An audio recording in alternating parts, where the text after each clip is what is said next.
Good morning. This is your Kelso Report for Wednesday, April 11th. I'm your host, Clark Kelso. Well, today we've got a nice spread of cases involving criminal law, community property, trusts and estates, property law, banking law, and election law. Quite a bit of topics to cover today. We begin with the Ninth Circuit in a criminal law decision. In this case, an in-bank decision with the lead opinion by Chief Judge Kaczynski. The Ninth Circuit issued its in-bank in United States v. Nossel, an important case interpreting the scope of the Computer Fraud and Abuse Act. Factually, the case involved a garden-variety misappropriation of confidential customer information by a former employee who was starting up a competing business. The defendant had convinced some of his former colleagues who still worked for the defendant's former employer to use their login credentials to download source lists, names, and contact information from a confidential database on the employer's computer system. The defendant was indicted on 20 counts, including trade secret theft, mail fraud, conspiracy, and violations of the Computer Fraud and Abuse Act.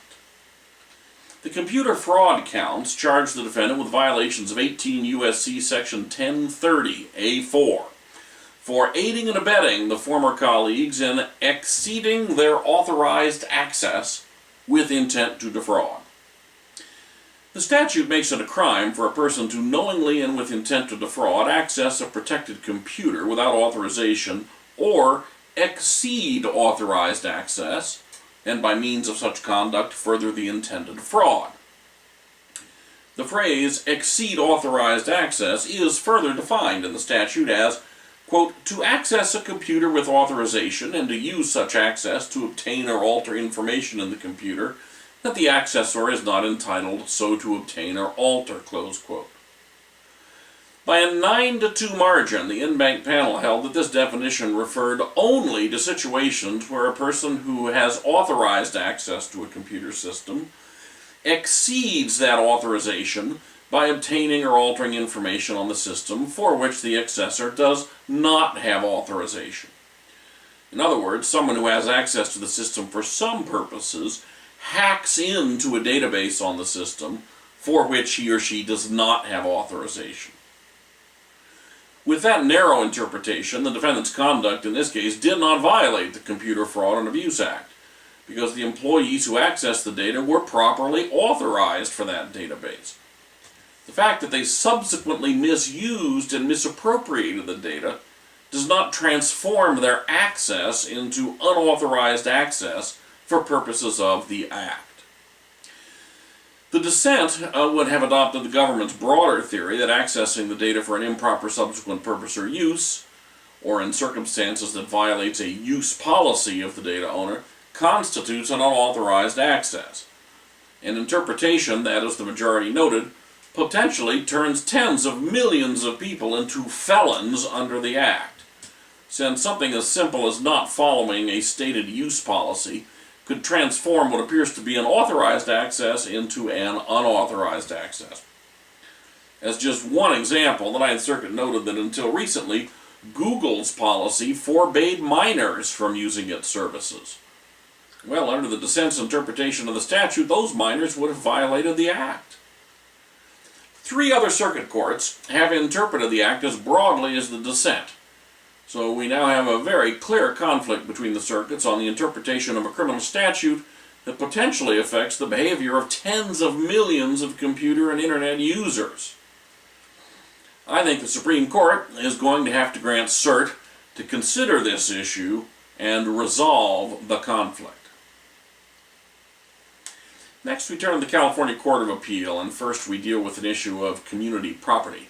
In O'Farrell v. Tipton, the non-debtor spouse found herself subject to a post-judgment order granting a creditor a charging order for a debt owed by the debtor spouse. The non-debtor spouse argued that the order improperly charged her separate property interest in certain partnerships and limited liability companies that had been divided pursuant to a marital settlement agreement. Well, the trial court concluded that under Family Code Section 916A, her interest in such property did not become shielded from creditors until entry of judgment or dissolution of separation, which occurred after the charging liens had attached.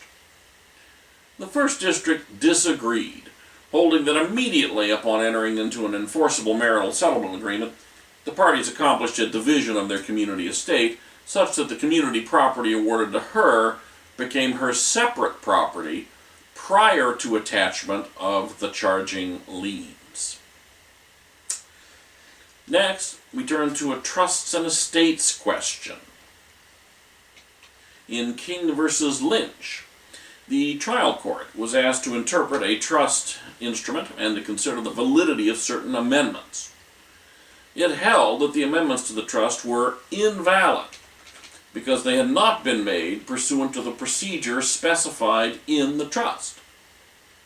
A panel of the Fifth District held that under Probate Code Section 15402, if a trust instrument states a method for modification of a trust, that method is the exclusive method by which the trust may be amended.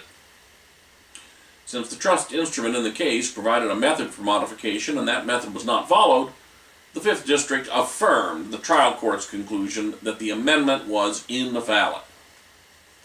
Now, there was a dissent in this case which argued that Section 15402 should be interpreted to also permit modification by the method established in Section 15401, Subdivision A2. That was the method used by the parties in this case. Well, this is a close case of statutory interpretation, since frankly the statutory language here in 15402 is not as clear as one might like. These two sections had been examined by the California Law Revision when they were being enacted quite a few years ago now, and I think the best thing would be is if the Commission took a look at this case and make a decision which part of the court got it right, the majority or the dissent, and then make a recommendation to the legislature about clarifying these particular statutes. There really is no reason to have ambiguity as to how these two statutes apply. Next, we have a property law case in Connolly v. Trabue, where the issue before the trial court was whether a prescriptive easement was acquired by plaintiffs across adjacent real property owned by the defendants in a rural portion of southern Humboldt County. The trial court ruled that even if such an easement had been acquired by the plaintiffs, their claim to the right to use such easement was barred by the doctrine of laches, because they had delayed in asserting their claim to prescriptive easement in a timely manner. On appeal, the First District reversed, holding that the doctrine of laches does not apply to an action involving a claim for prescriptive title to an easement, in part because the whole theory of laches is fundamentally at odds with the facts required to establish a prescriptive title to an easement, and in part because the claim is a legal claim and laches is an equitable defense. Next, a banking law case involving foreclosures. The plaintiff bank's predecessor in interest loaned the defendant $315,000 to purchase a home, secured by two notes and first and second deeds of trust. When the defendant defaulted on the loan, the lender foreclosed and sold the property. The lender then assigned the second deed of trust to the plaintiff bank, which initiated the present action to recover the indebtedness evidenced by the note. Well, the defendant demurred, and the court sustained the demur without leave to amend, concluding that the bank's action was barred by California's anti-deficiency law. In Bank of America v. Mitchell, the Second District affirmed. According to California's anti-deficiency law, when the property was sold at a non-judicial foreclosure sale, any deficiency between the sale price and a loan amount was extinguished as a matter of law. Finally, an election law case. In McDonough v. City of San Jose, the Sixth District held that a ballot title and ballot question for a local measure to change the pension system for local public sector employees was impermissibly partisan and misleading. In particular, the title given to the measure was, quote, pension reform, close quote, And the ballot question was stated as follows, quote, to protect essential services, including neighborhood police patrols, fire stations, libraries, community centers, streets, and parks, shall the charter be amended to reform retirement benefits of city employees and retirees?